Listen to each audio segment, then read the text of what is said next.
আসসালামু আলাইকুম বন্ধুরা, প্রতিদিন যে বাজার থেকে আমি বাজার দর জানাই সেই বাজারের আজকের চালচিত্র আমি দেখানোর চেষ্টা করছি। আমাদের এই বাজারটা শুরু হয় প্রতিদিন সকাল 6টায়, শেষ হয় সকাল 9টা, সাড়ে 9টার ভিতরেই।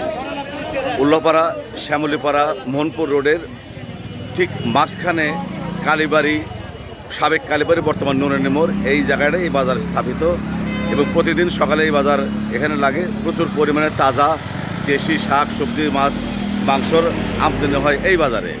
আমি দেখানোর চেষ্টা করব এই বাজারটি কী ধরনের তরি তরকারি শাক সবজি উঠেছে এবং কেমন মানুষের আনাগোনা এই বাজারে। ঠাকুর শেষ পর্যন্ত আমার সাথে দেখুন, বিক্রেতারা তাদের বিক্রিত পণ্য নিয়ে বসে আছে।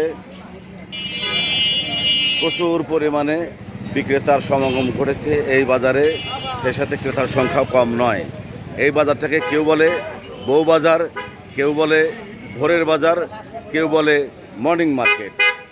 যে নামে ডাকুক না কেন, এই বাজার ভোর থেকেই, সূর্য ওঠার পর থেকে এই বাজার মানুষের সমাগমে ভরপুর। এখানে সব ধরনের কাঁচা তরি তরকারি শাক সবজি পাওয়া যায়, যার কারণে এই বাজার এত জনপ্রিয়। দেখতে পাচ্ছেন ভোরের বাজার।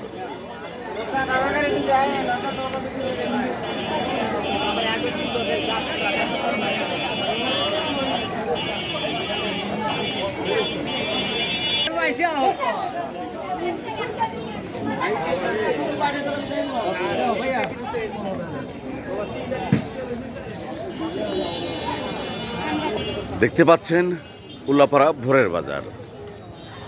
আমি দেখানোর চেষ্টা করছি ভোরের বাজারের চালচিত্র।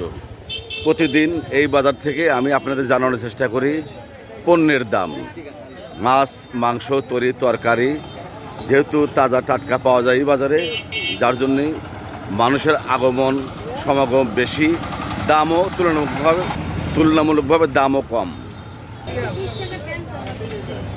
বন্ধুরা, একদিন এই বাজারে আসার আমন্ত্রণ জানাচ্ছি।